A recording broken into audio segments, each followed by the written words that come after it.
Salam abang kakak. Shalom. Shalom, shalom. Shalom. Ya, senang bertemu kembali di dalam ibadah keluarga BKPAK. Sebelum kita mulai, izinkan saya perkenalkan diri secara singkat. Nama saya Maximus Kone, asal dari NTT.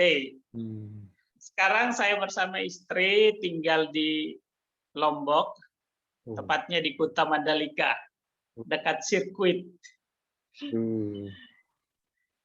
Saya pelayanan di salah satu lembaga pelayanan anak, namanya Awana. Kemudian di samping itu saya juga mengajar paruh waktu di sekolah Rinjani Indah School di Kuta Lombok. Baik, itu perkenalan singkat. Kita akan mulai kebaktian kita malam hari ini. Sorry Bang, Bung, kenalin istri dulu dong di sampingnya. Oh iya. Saya kira nanti sebentar mau kesaksian baru beliau akan memperkenalkan diri, karena nanti kesaksian dia yang akan menyampaikan kesaksian. Oh ya, oke.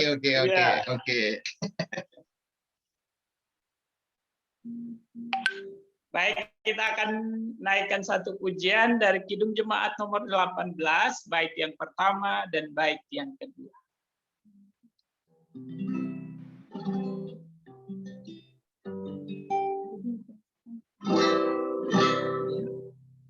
Nanti di situ.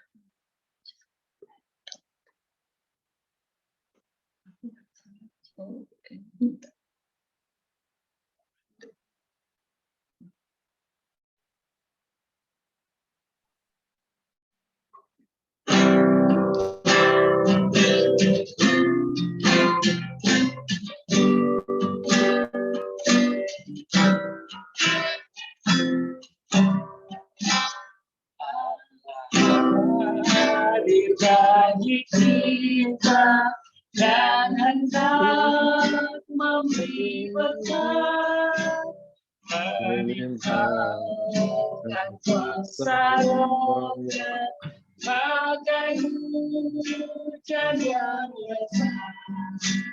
Dengan Roh Kudus ya Tuhan, umat-Mu berkatilah, baharui hati kami, oh curahkan kurnia.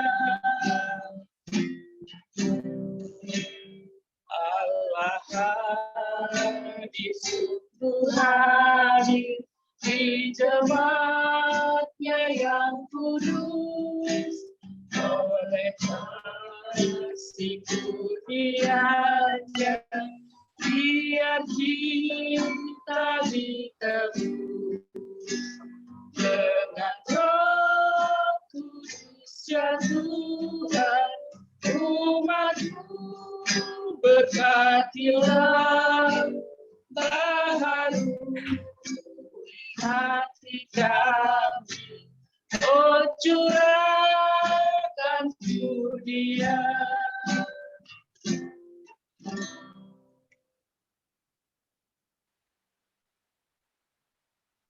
Mari kita berdoa.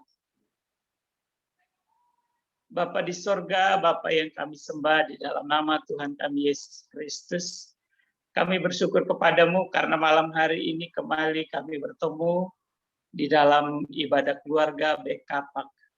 Kami bersyukur karena melalui wadah ini kami belajar banyak hal teristimewa mengenai bagaimana kami membangun keluarga kami di dalam Kristus. Kami bersyukur untuk kebaikan-Mu melalui wadah ini ya Tuhan. Di tengah pertemuan ini kami mohon kiranya Tuhan hadir untuk memimpin supaya persekutuan kami malam hari ini boleh berjalan dengan baik, teristimewa di saat kami mendengarkan firman Tuhan yang akan disampaikan oleh hamba-Mu, sehingga kami sebagai keluarga-keluarga yang baru maupun keluarga-keluarga yang sudah lama dibangun, boleh diperkaya dengan firman-Mu, sehingga kami tetap kuat dan kokoh di dalam Tuhan. Terima kasih Bapak, kami mau serahkan persekutuan kami malam hari ini. Di dalam nama Tuhan kami Yesus Kristus kami berdoa. Amin. Baik, malam hari ini kita akan mendengarkan dua kesaksian. Yang pertama dari keluarga kami, dan seperti yang tadi saya sudah bilang bahwa malam hari ini kesaksian dari keluarga kami akan disampaikan oleh istri saya. Untuk itu kepada istri saya persilahkan. Selamat malam kakak-kakak semuanya dan abang dan juga untuk Pak Hari. Selamat malam. Bisa dengar suara nggak? Soalnya jauh dari Lombok. Malam. Ya, kenalkan nama saya Lisbeth, istri dari kakak Maxi. Saya juga kakak dari kakak Leni. Jadi Kak Leni itu adik saya, di bawah saya langsung. Kami baru menikah 11 bulan ya. Jadi Desember nanti ini tepat tanggal 23 kami baru 1 tahun menikah. Makanya kemarin waktu Kak Maxi bilang, kita diajak sharing gitu kan. Apa temanya? Soal kepercayaan. Aduh, berat ya. Karena terus terang mungkin paling banyak tahu tentang sebelum kami menikah itu Bang Mangasa sama adik saya Leni sama Papa Niko. Karena waktu itu kami sempat konseling sama Bang Mangasa karena COVID, jadi kita nggak ketemu ya Bang. Sampai hari ini kami belum pernah ketemu tatap muka sama Bang Mangasa. Tapi ini sekedar ini aja sih, berbagi asal background kami waktu itu. Jadi kami sempat konseling sama Bang Mangasa via Zoom, dan tadi sore waktu saya ngobrol sama Kak Maxi, saya merasa waktu dibilang kita sharing ya gitu, itu kayak refleksi, kayak pas banget momennya. Sebenarnya kami 11 bulan di bulan November ini, dan yang paling berat buat keluarga kami itu kebetulan kepercayaan dan rasa hormat. Mungkin Bang Mangasa udah tahu banget ini masalah kami berdua. Karena kami waktu sebelum nikah kami tidak ketemu karena langsung outbreak COVID. Jadi 9 bulan kami sama sekali tidak bertemu, dan ketika bertemu setelah 9 bulan itu adalah pertama kali di bandara. Jadi waktu itu saya sempat khawatir, wah saya udah konseling nih sama Bang Mangasa. Jangan-jangan pas ketemu di bandara saya berubah pikiran gitu kan. Karena nggak percaya sama apa yang saya lihat, karena selama ini kami hanya konseling gitu. Tapi puji Tuhan, kepercayaan itu tidak hilang, dan kami akhirnya memutuskan untuk menikah tahun lalu. Dan hari ini sebenarnya saya sebenarnya nggak berbagi ya, maksudnya apa yang sudah kami lakukan, tapi saya sebenarnya pengen sharing sekarang ini adalah bagaimana sih supaya kami, keluarga kami yang mungkin paling muda saat ini di antara keluarga yang lain, bisa supaya kami belajar soal percaya dan rasa hormat. Jadi ada satu masalah, sebenarnya sih bukan masalah sih, cuman karena saya tipikal perempuan yang sangat cerewet, beda dengan Mama Niko, mungkin ya Kakak Leni itu orangnya beda dengan saya. Dia itu kalem, lemah lembut. Kalau saya itu tipikal yang cerewet. Jadi apa aja yang ada di isi kepala saya itu akan keluar gitu loh. Dan itu berbeda dengan Kakak Maxi. Kakak Maxi orangnya sangat pendiam, sangat kalem. Jadi kalau kita nggak mencecar dengan banyak kata-kata, nggak akan keluar tuh apa yang diisi kepalanya. Jadi akhirnya kami sering bertengkar gitu ya, karena itu lagi dia tidak mengeluarkan isi di kepalanya, dan saya akhirnya rasa percaya saya itu ke dia itu kadang-kadang turun gitu, karena dia nggak sharing kayak hal-hal pelayanan, kayak hal pekerjaan. Nah, saya itu orangnya yang pengen semuanya terbuka di atas meja gitu. Jadi beda sekali. Dan akhirnya waktu kemarin dia bilang ini loh temanya gitu. Aduh, ini kayaknya saya yang sedang dibawa ke depan pengadilan gitu. Karena terus terang memang saya orangnya sangat cerewet, dan ini jadi suatu kalau waktu dulu Bang Mangasa bilang apa ya ke kita ya? hormatilah suami.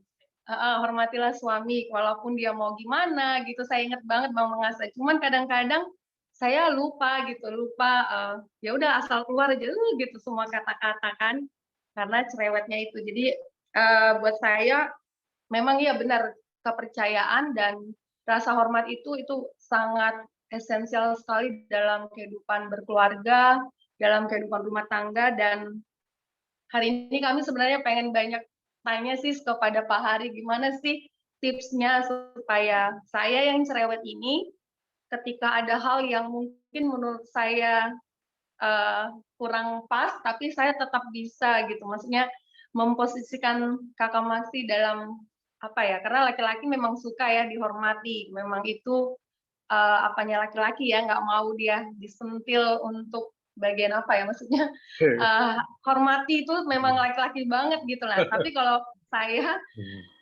apa ya, agak ini sih, agak gimana ya, kalau dihormati ya kamu harus bicara gitu kan, harus menyampaikan. Nah mungkin itu sih sharing kita hari ini. Jadi nggak share, jadi ini lebih kepada mau minta bantuan kayaknya. Nanti tanya minta bantuan ke Pak Hari atau keluarga di sini, gimana supaya kami tidak ini ya, tidak apa ya, tidak saling apa ya, kalau dia tidak pernah menyalahkan gitu, justru saya yang ya kamu ngomong dong gitu kan. Nah gimana saya mau percaya gitu, cuman nggak tahu apakah memang semua kepala rumah tangga itu laki-laki itu memang kurang ngomong, saya juga kurang tahu kan gitu sih sharing untuk malam hari ini. Sudah ada yang tanya. Oh, udah lebih ya. Ya, jadi ini bukan kesaksian tapi sudah mulai pertanyaan di awal ini. Betul. Baik, demikian kesaksian kami dan berikutnya kita akan dengarkan kesaksian dari keluarga Bang Francisco Hutagalung. Bang Francisco merupakan mantan pengurus BKPAK. Betul ya, Bang? Kemudian saat ini aktif sebagai konsultan keuangan. Kepada Bang Francisco, saya persilahkan. Oke, terima kasih Bang Messi ya untuk waktu dan kesempatannya. Shalom kakak-kakak dan abang-abang pada malam hari ini. Shalom. Puji Tuhan, puji syukur ya kita bisa bertemu pada malam hari ini ya. Jujur pas diundang untuk kesaksian, sebenarnya secara pribadi gitu ya, saya belum layak gitu ya. Karena masih umur pernikahan kami baru kemarin berapa hari yang lalu ya, tepatnya 25 kemarin kami baru anniversary yang keempat gitu. Ya kan, baru 4 tahun tapi udah jadi kesaksian bagi keluarga yang baru dan keluarga yang sudah lama gitu ya. Pasti banyak lah yang lebih senior dan lebih paham dalam hal berkeluarga ya, seperti yang tema hari ini, bagaimana menghormati ya bagi sesama pasangan ya. Dan yang pertama bagi saya bersyukur ya, oleh karena pas diundang itu sebenarnya dalam hati saya bingung gitu, saya mau ngomong apa ya, mau ngomong apa ya pernikahan ini itu. Masa temanya agak sedikit berat sih pas Bang John kasih itu ya. Saya bilang sama istri ya, langsung saya bilang diskusi sama istri, ini Bang John ya apa-apa jadi kesaksian, gimana ini saya bilang, ya udah nggak apa-apa. Ya nggak apa-apa Pak. Nah sebenarnya saya secara pribadi saya belum siap gitu, tapi istri saya dan Tuhan mungkin menguatkan saya ya, untuk saya menjadi berkat pada hari ini, sharing kepada abang-abang dan kakak-kakak di tempat ini gitu. Jujur bagaimana kita menjadi berkat ya, terlebih kita menjadi menghormati dan mengasihi ya istri kita, itu tidak mudah ya. Kayak saya ngomong langsung itu tidak mudah gitu ya, tidak mudah. Karena apa? Pada saat jujur 4 tahun saya menikah, sebelum 4 tahun itu 31 sampai 3 tahun itu kita punya ego masing-masing gitu ya. Ego masing-masing, saya punya ego sendiri, istri saya juga punya ego gitu. Bagaimana kan pas menikah itu mempertemukan dua ego jadi satu ego ya. Yang satu harus turun, yang satu kadang naik, yang satu harus naik kadang turun gitu ya. Nah itu kan kapan naik ke kapan turunnya itu harus punya connect ya. Kita harus ada connecting antara kita dengan istri dan istri dengan suami gitu ya, wah ini suami lagi ngamuk atau lagi apa nih, ini istri lagi apa nih, kok tiba-tiba begini gitu ya. Wah itu kan berubah hidup ya Pak, ya Kak, abang dan kakak ya, pasti perubahan drastis itu. Terlebih saya anak terakhir di rumah yang ya notabene ngontrak atau ngekos aja nggak pernah dikasih gitu ya.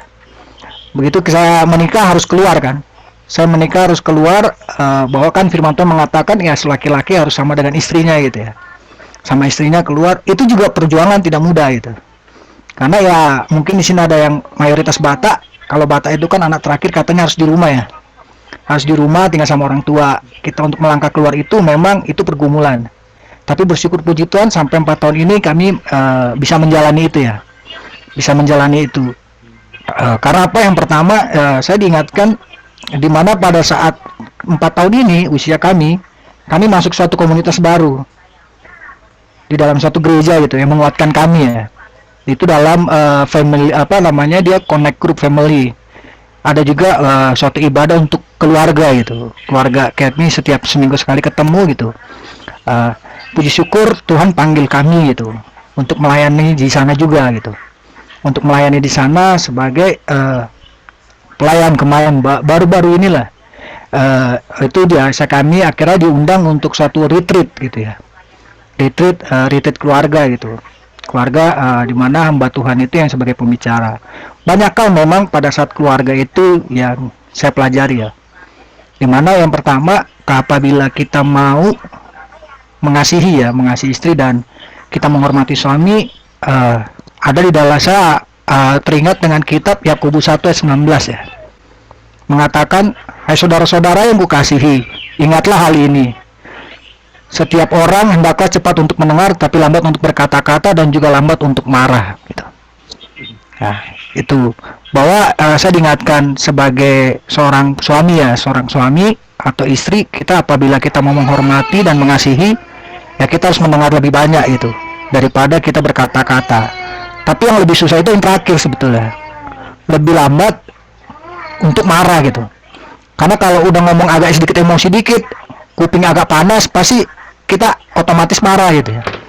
Otomatis itu yang memang mengingatkan saya gitu pada saat di tahun-tahun ini sebagai pasangan suami istri ya, bahwa kita harus banyak mendengarnya. Karena di dalam hamba Tuhan itu mengatakan bahwa kuping kita 2, mulut kita 1 dia bilang.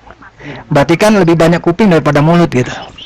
Itu kan lebih baik jadi kita harus lebih banyak mendengar daripada kita lebih banyak berkata-kata, apalagi dalam pasangan suami istri ya.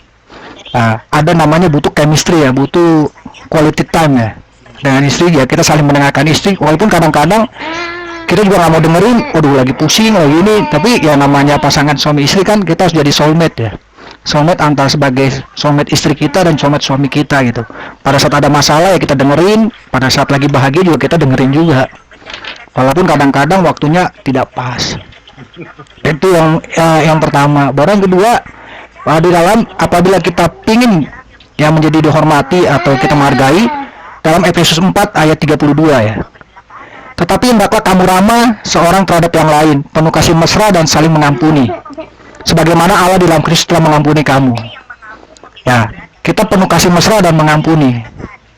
Yang paling sulit dalam hal itu adalah mengampuni, apalagi mengampuni masa lalu pasangan ya.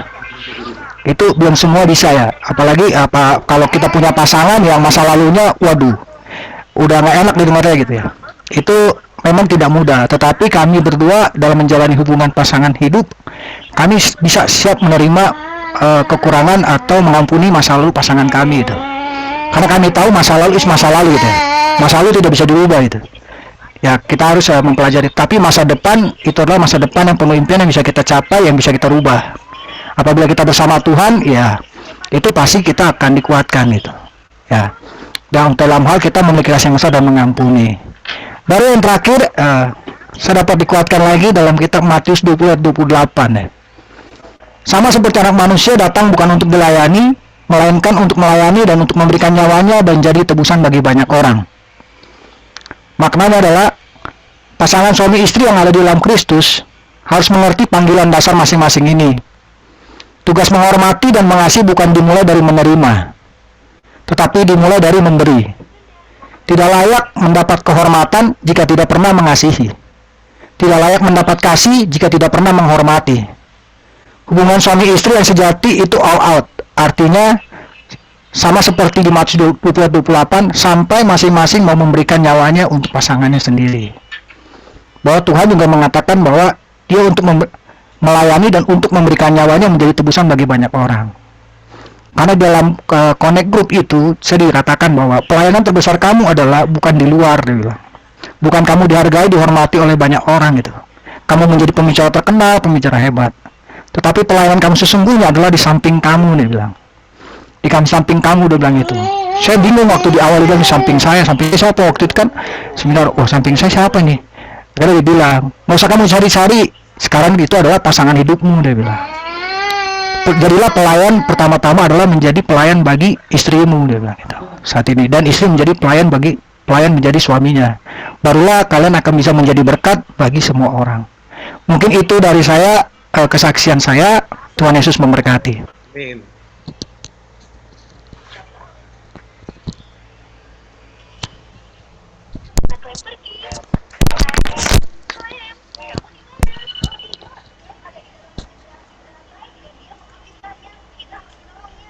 Baik, terima kasih Bang Francisco untuk kesaksiannya. Kita dikuatkan.